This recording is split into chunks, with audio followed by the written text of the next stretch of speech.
আদরসুল আউয়াল প্রথম পাঠ। কিতাবুন একটি বই, কলামুন একটি কলম, কুরসিউন একটি চেয়ার, বাইতুন একটি ঘর। পাইছেন তো আপনারা না? হুম হুম। জি। জি। এই শব্দগুলা সবগুলা শেষে দেখবেন একটা দুইটা করে পেজ দেওয়া আছে। আর এই শব্দগুলা সবগুলো হচ্ছে এসএম। সবগুলা কোনো বস্তুর নাম না। জি ভাই। জি। হ্যাঁ, এখন আমরা মনে রাখতে হবে কোন এসএম এর শুরুতে যদি আলিফ লাম না থাকে, কোন সিঙ্গেল এসএম হয়, তখন আমাদের কায়দা জানতে হবে যে আমরা সব সময় শেষে দুই পেশ করে পড়বো। যদি শুরুতে কি না থাকে, আল না থাকে, তাহলে এবার আপনি যে জি। কোনো শব্দই, কলামুন, কিতাবুন, টুপিউন, বইউন, কিতাবুন, কোরআনুন, মানে আমাদের কায়দা হচ্ছে এসএম এর শেষে সাধারণত দুই পেশ হবে। যদি আলিফ লাম না থাকে তাহলে হবে দুই পেশ, যদি শুরুতে আলিফ লাম থাকে তাহলে দুই পেশের পরিবর্তে হবে এক পেশ। এটা হচ্ছে এসএম এর কায়দা। ওকে। জি। অনির্দিষ্ট, অর্থাৎ এখানে দেখেন একটি বই, এটা কি নির্দিষ্ট নাকি অনির্দিষ্ট? নির্দিষ্ট। নির্দিষ্ট। তো না, এটা অনির্দিষ্ট। আমি আমি যদি বলি আমরা একটি বই পড়বো, আমি যদি বলি আমরা একটি বই পড়বো, তখন আমরা বুঝে নিতে হবে আমরা যে কোনো বইয়ে পড়তে পারি। তার মানে হচ্ছে এটা অনির্দিষ্ট। ওকে। জি। আর জি। নির্দিষ্টটা কখন হবে? বইটি, কলমটি, হুম। কাগজটি। জি। তার মানে হ্যাঁ হচ্ছে হ্যাঁ। যে শব্দের শেষে দুই পেশ থাকে এসএম এর শেষে, তখন শব্দের শেষে দুই পেশ থাকলে আমরা বুঝে নিতে হবে এই শব্দটা হচ্ছে অনির্দিষ্ট বোঝাবে। তার মানে বাংলায় বলার জি। সময় আমরা একটি বলবো। তাহলে এখানে দেখেন, কিতাবুন একটি বই, কলামুন একটি কলম, কুরসিউন একটি চেয়ার, বাইতুন একটি ঘর, বাবুন একটি দরজা, মিসবাহুন একটি বাতি। আপনারা সহজ হবে কি, যখন আপনারা এই শব্দগুলো মুখস্থ করে নিবেন, তাহলে আমরা যখন সামনে আগাবো, প্র্যাকটিস আসবে প্রচুর, তখন আপনারা বাক্যটা বানাইতে পারবেন, তৈরি করতে পারবেন, অর্থটা তুলতে পারবেন। এরপরে জি। এখানে দেখেন, হাজা হাজিহি, অর্থ হচ্ছে ইহা। একটু মাথা খাটাবেন, মনে করবেন যে হয়তো এগুলো তো আমরা বুঝি, কিন্তু একটু সূক্ষ্ম বিষয় আছে দেখবেন। হাজা হাজিহি পাইছেন তো না? জি। জি ভাই। জালিকা তিলকা। এখন হাজা মানে হচ্ছে ইহা, হাজিহি মানে হচ্ছে ই। কিন্তু আমাদের এই যে উপরের যে শব্দগুলো আছে, এই শব্দগুলোর সাথে সব সময় হাজা ব্যবহার হবে কেন? এই শব্দগুলা সবগুলো মুজাক্কার। একটা শব্দের মুজাক্কার। শেষেও গোলতা আছে, একটা শব্দের শেষেও কি গোলতা আছে? নাই। না। একটি কলম, হাজা কুরসিউন, ইহা একটি চেয়ার, এই শব্দগুলোর সাথে কখনো হাজিহি ব্যবহার হবে না। তার মানে হচ্ছে কাছের জিনিস বোঝাতে হাজা ব্যবহার হবে আরবিতে, কিন্তু মুজাক্কার এবং মুজাক্কারের জন্য হাজা, মুয়ান্নাসের জন্য হাজিহি। ওকে। জি। জি। আর দূরের জিনিস যখন বলবো, তখন জালিকা অথবা তিলকা। এখন মুজাক্কারের জন্য জালিকা, তার মানে আমাদের সাথে যে শব্দগুলো আছে, উহা একটি বই, জালিকা কিতাবুন, এই যে একটা বাক্য হয়ে গেল। জালিকা কিতাবুন, উহা একটি বই, একটা বাক্য জি। হলো না? জি। এবার বলতেছি জালিকা মিসবাহুন, উহা একটি বাতি। আবার বলছি জালিকা জিদারুন, উহা একটি দেয়াল। তার মানে এখানে কতগুলা কায়দা শিখলাম। একটা শিখলাম এই শব্দগুলা মুজাক্কার, আরেকটা শিখলাম শিখলাম সিঙ্গেল শব্দের শেষে দুই পেশ হয়, আরেকটা শিখলাম শব্দের শেষে তো দুই হয় অনির্দিষ্ট বোঝায়। এটাকে আমরা আর বলি নাকিরা। কি বলি আমরা, বলেন দেখি? নাকেরা। নাকেরা। এসএম হবে হয় দুই রকম, মারেফা, নাকিরা। শব্দের শুরুতে যদি আলিফ লাম থাকে, শেষে হয়, তখন সেটা হচ্ছে অনির্দিষ্ট বোঝাবে, মানে হচ্ছে নাকিরা। ওকে। জি। জি। এরপরে আমরা পড়েছি ইসমে ইশারা, হাজা, হাজিহি, যালিকা তিলকা, এই শব্দগুলোকে বলা হয় ইসমে ইশারা। আর ইসমে ইশারা কাছের জিনিস বোঝানোর জন্য হচ্ছে হাজা এবং হাজি, মুজাক্কার। মুজাক্কারের সাথে বসবে হাজা। আর ইসমে ইশারা দূরের জিনিস বোঝানোর জন্য হচ্ছে জালিকা এবং তিলকা, মুজাক্কারের সাথে বসবে জালিকা। ওকে, বোঝা গেছে?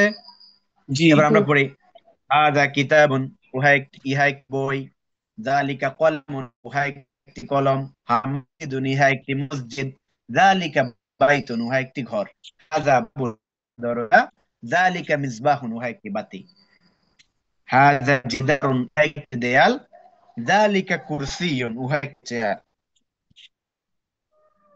একটি বাড়ি, হাজা ভাই তো। হাজা হাজা কুরসিয়ুন, ইহা একটি চেয়ার, যালিকা মসজিদুন, উহা একটি মসজিদ, ভাই তো হাজা সাইকেল। সারিরুন, ইহা একটি খাট, হাজা জিদারুন, ইহা একটি দেয়াল, যালিকা মিসবাহুন, উহা একটি বাতি, যালিকা সারিরুন, উহা একটি খাট।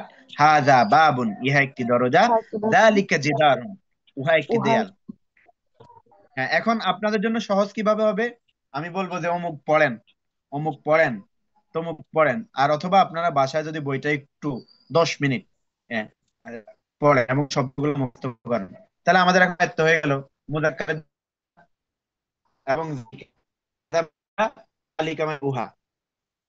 ক্লাস 4 এর বাচ্চাদেরকে বোঝাইতে যত কষ্ট হয়েছে, আপনাদেরকে বোঝানো কিন্তু এতটা কষ্ট হয় না। আমি আশা করি মানে 99% বুঝে গেছেন। তো ভাই এখন এটা আলহামদুলিল্লাহ। কি বই না। সব? জি। এটা ভাই কি বই কোন কোন জায়গায় পাওয়া যাবে? আর বেশি কি এটা বই? হ্যাঁ, আমি পিডিএফটা দিয়ে দিব।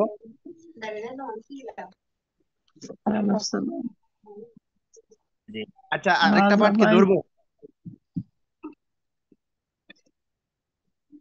একটা পার্ট। আচ্ছা, এখন এখানে দেখেন, মাদ্রাসাতুন একটি মাদ্রাসা, সবগুলা শেষে কিন্তু দেখবেন গোলতা আছে এবং শেষে 2 পেশ আছে। কারণ আমরা জানি আলিফ লাম যদি শুরুতে না হয়, তাহলে সব সময় মনে রাখতে হবে, এটা হচ্ছে সাধারণ কায়দা, বেশিরভাগ সময় সাধারণত শব্দের শেষে এস এম এর শেষে 2 পেশ হয়।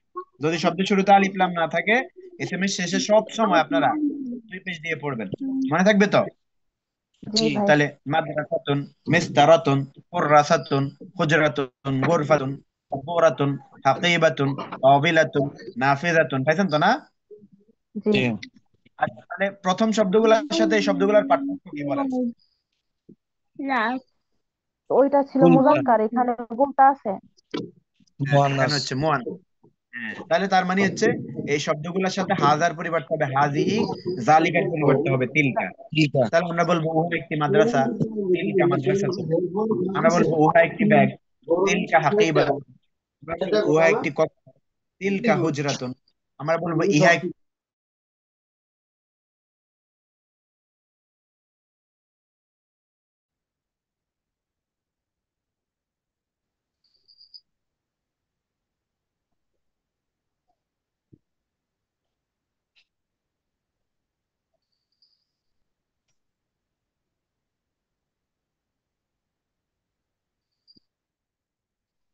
আমাকে কি শোনা যাচ্ছে ভাই?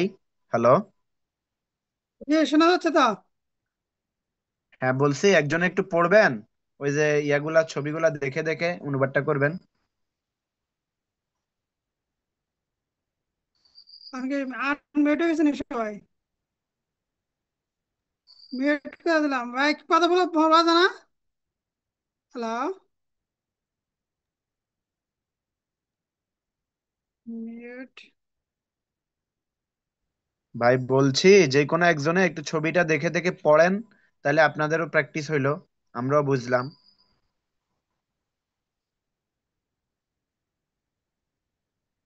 পড়তে পারবেন কেউ?